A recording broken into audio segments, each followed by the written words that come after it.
మహారాజు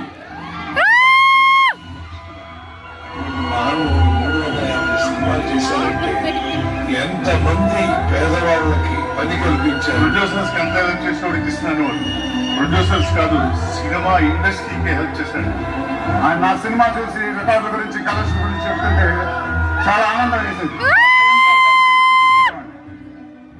ఆయన ఎప్పుడు నా గుండెల్లో ఉంటారు, ఆయన ఎప్పుడు మీ గుండెల్లో ఉంటారు, ఆయన ఎప్పుడు మన మధ్యనే ఉంటారు.